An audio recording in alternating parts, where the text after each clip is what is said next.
যিকোনো জাতক জাতিকাৰ ডিঅ'বিৰ পৰা আমি কেনেকৈ গম পাব পাৰিম 2024 এই জাতকৰ বিবাহৰ যোগ আছে নে নাই? এইটো চাবৰ কাৰণে প্ৰথমে মই বৰ্ডত এই মাষ্টাৰ নাম্বাৰ অৰ্থাৎ ড্ৰাইভাৰ নাম্বাৰৰ এটা চাৰ্ট বৰ্ডত লিখি ল'ব লাগিব।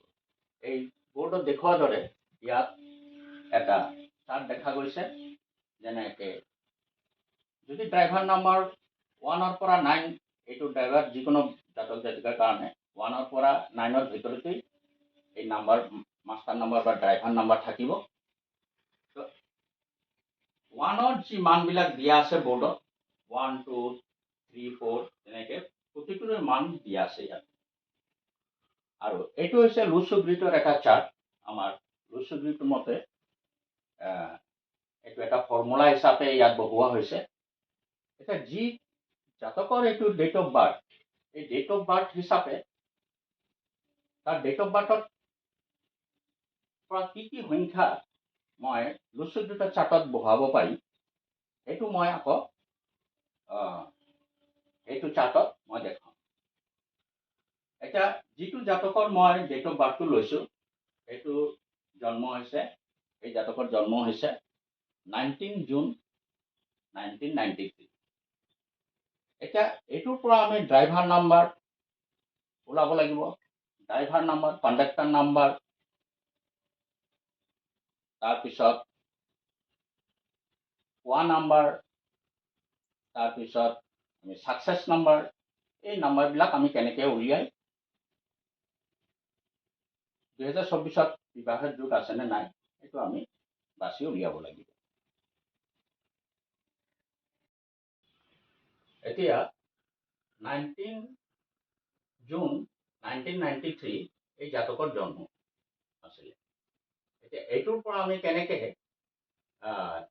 ইয়াত যিমানখিনি নম্বৰ আছে, প্ৰথমে মই এই নাম্বাৰবিলাক এই খালী থকা ঘৰখনত আমি বহাব লাগিব। তেনেহ'লে এই লুচুগ্ৰিটৰ চাৰ্ট হিচাপে 1ৰ ঘৰত 1 লিখিব লাগিব, 9ৰ ঘৰত 9 লিখিব লাগিব, 3 6ৰ ঘৰত 6, 3ৰ ঘৰত 3, তেনেকৈ এইটো বহাই যাম। তো ইয়াত টোটাল ইয়াত কেইটা 1 আছে? এটা দুটা। তেনেহ'লে ইয়াত 1 মই লিখিছোঁ, ইয়াত 1 লিখিছোঁ।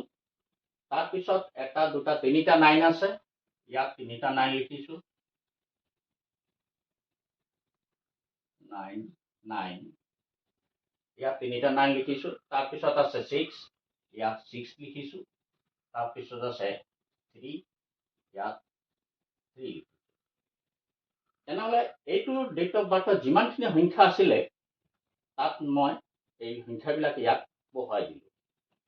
এতিয়া ড্ৰাইভাৰ নাম্বাৰ অৰ্থাৎ যিটো ড্ৰাইভাৰ নাম্বাৰ আছে সেইটো হৈছে আমাৰ লাকি নাম্বাৰ যাক কয়।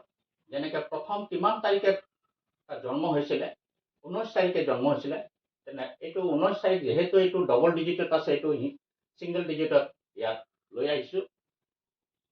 তেনেহ'লে 19 1 + 9 = 10, তো 1 + 0 = 1। তেনেহ'লে ড্ৰাইভাৰ নাম্বাৰটো আহিলে 1। এতিয়া ড্ৰাইভাৰ নাম্বাৰ যিটো আহিছে এইটো হৈছে আমাৰ ব্ৰেইন পাৱাৰ। যেনেকৈ ড্ৰাইভাৰ নাম্বাৰ আৰু কণ্ডাক্টাৰ নাম্বাৰ যদি এণ্টি নাম্বাৰ হয়, তেনেহ'লে সেই জাতকৰ কাৰণে লাইফটো অলপ আপ এণ্ড ডাউন হ'ব পাৰে। ইয়াত কণ্ডাক্টাৰ নাম্বাৰৰ কাৰণে গোটেই আমি ডেট অফ বাৰ্থটো ইয়াত প্লাছ কৰি দিলোঁ। প্লাছ কৰি 38 আহিলে, 38ত ছিংগল ডিজিটত আনি আমি 2 পালোঁ। এতিয়া এইটো জাতকৰ ড্ৰাইভাৰ নাম্বাৰটো পালোঁ 1 আৰু কণ্ডাক্টাৰ নাম্বাৰ পালোঁ 2। তাৰপিছত যিটো নাম্বাৰ আছে সেইটো অৱশ্যে মই এইটো যিটো টপিকটো আছে 2024 এইটো বিবাহৰ যোগ আছেনে নাই, সেইটো কাৰণে যদিও পোৱা নম্বৰ আমাৰ প্ৰয়োজন নাই, তেনেহ'লে আমাৰ প্ৰয়োজন হ'ব ছাকচেছ নম্বৰটো। তেনেহ'লে মই এইটো দেখুৱাই গৈছোঁ, বেলেগ ক্ষেত্ৰত এইটো দৰকাৰ হ'ব পাৰে। সেইকাৰণে যে লাষ্ট দুটা ডিজিট এইটো ল'ব লাগিব। যেহেতু মই আগতেও ভিডিঅ'টো কৈছোঁ, যিকোনো ল'ৰাৰ জন্ম যদি 19 শতিকাত হৈ থাকে তেনেহ'লে কোৱা নম্বৰ উলিয়াবৰ কাৰণে লাষ্টত যি ডবল ডিজিট থাকক, ডবল ডিজিটৰ সংখ্যা থাকিলে তাক ছিংগল ডিজিটত আনি 10ৰ পৰা সেই ছিংগল ডিজিটৰ সংখ্যাটো মাইনাছ কৰিব লাগিব। এইখিনিতো মই 93 যেহেতু 93 আছে, 93ত মই ছিংগল ডিজিটত আনি পালোঁ, ইয়াতে 3 পালোঁ। যেহেতু 19 শতিকাত জন্ম হৈছিলে আৰু এইটো এটা যিকোনো ল'ৰাৰ এইটো বয় হয়, ল'ৰাৰ এইটো যিকোনো এটা ল'ৰাৰ ডেট অফ বাৰ্থ হয়, সেইকাৰণে মই 10 - 3 = 7 ইয়াত বহালোঁ। তেনেহ'লে কোৱা নম্বৰ ইয়াত 7 পাইছোঁ। এই কোৱা নম্বৰ কিন্তু এটা গ্ৰাছ নম্বৰ। এইটো যদি ডিঅ'বিত আগৰ পৰাই প্ৰেজেণ্ট থাকে তেনেহ'লে কিন্তু আমাৰ এই কোৱা নম্বৰৰ কোনো প্ৰয়োজন ইয়াত নতুনকৈ বহাবৰ আৰু প্ৰয়োজন নাই। আৰু যদি তেনেকৈ নাথাকে তেনেহ'লে আমি এইটো বহাব পাৰোঁ। এতিয়া আহিলে ছাকচেছ নাম্বাৰ। ছাকচেছ নাম্বাৰৰ কাৰণে মই কিমান তাৰিখে ল'ৰাটো জন্ম হৈছিলে আৰু কোনটো মাহত জন্ম হৈছিলে, অৰ্থাৎ ডে অফ মান্থ, এইটো আমি প্লাছ কৰিব লাগিব। তেনেহ'লে 19 তাৰিখ 6 মাহ, জুন মাহত জন্ম হৈছিলে। এইটো ছিংগল ডিজিটৰ কাৰণে মই 1 + 9 + 6 কৰিলোঁ, টোটাল হ'ল 16। 16ত ছিংগল ডিজিট আনিলোঁ, এইটো 7 হৈছে। তেনেহ'লে ছাকচেছ নাম্বাৰ আহিছে ইয়াত 7। এতিয়া ইমানখিনি নম্বৰ বহোৱাৰ পাছত মই নতুনকৈ নম্বৰবিলাক কি পালোঁ? 1 পাইছোঁ ড্ৰাইভাৰ নাম্বাৰ, 2 পাইছোঁ কণ্ডাক্টাৰ নাম্বাৰ, 7 পাইছোঁ কোৱা নাম্বাৰ, আৰু ছাকচেছ নাম্বাৰ পাইছোঁ 7।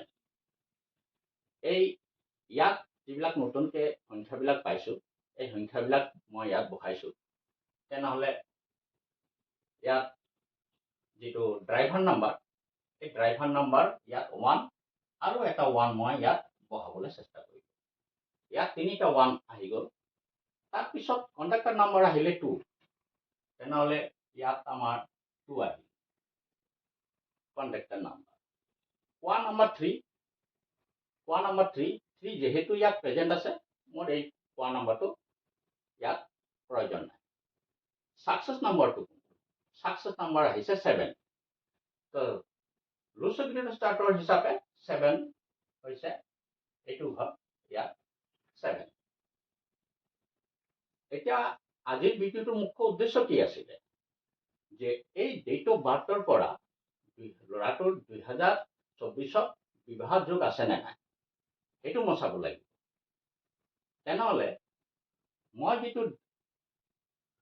যিটো ড্ৰাইভাৰ নাম্বাৰৰ যিটো চাৰ্ট মই বোৰ্ডত দেখাইছোঁ, সেই চাৰ্টত ড্ৰাইভাৰ নাম্বাৰটো 1 ইয়াত যিটো 1 আছে, তেনেহ'লে 1 নম্বৰ চাৰ্টটো চাব লাগিব।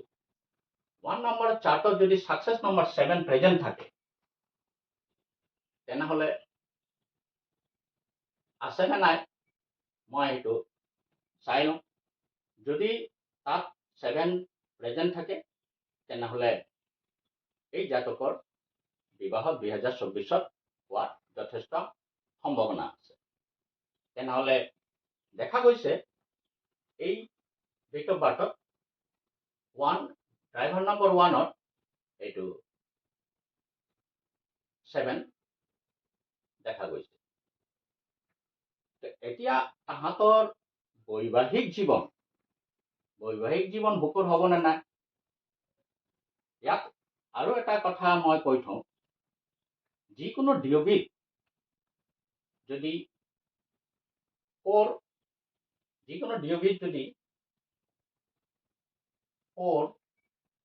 5 and 6 থাকে, 4, 5 and 6 থাকে, বা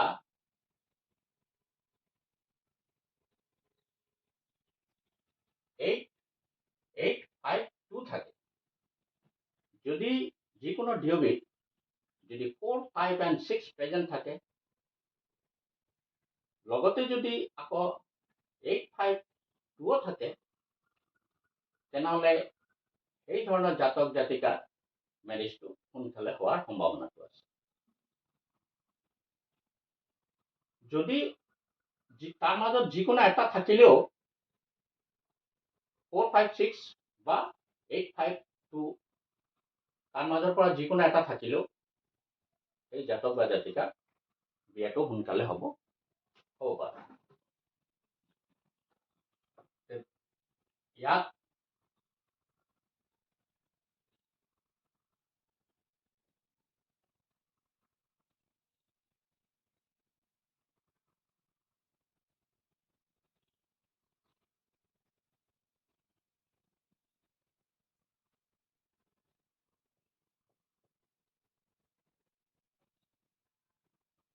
তেনেহ'লে এই জাতকৰ আৰু এটা কথা ইয়াত থাকি গ'ল, যিটো এইটো ডিঅ'বিটো বিবাহৰ যোগ আছে 2024, কিন্তু এই ডিঅ'বিটো যিহেতু 3 and 6 দুটা সংখ্যাই প্ৰেজেণ্ট আছে, এই ক্ষেত্ৰত তাহাঁতৰ দাম্পত্য জীৱনৰ ক্ষেত্ৰত অলপ মিছআণ্ডাৰষ্টেণ্ডিং থকাৰ সম্ভাৱনা আছে।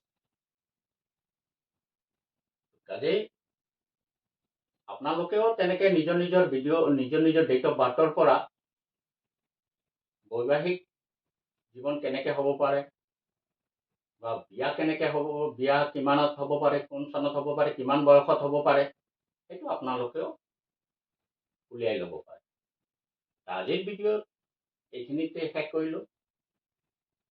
নেক্সটত মই আৰু লুচুগ্ৰিকৰ মাধ্যমত আৰু ভিডিঅ' লৈ উপস্থিত হ'ম। পাৰিলে ভিডিঅ'টো চাই পচন্দ লাগিলে অলপ ছাবস্ক্ৰাইব, লাইক, শ্বেয়াৰ কৰিলে মই ভাল পাম।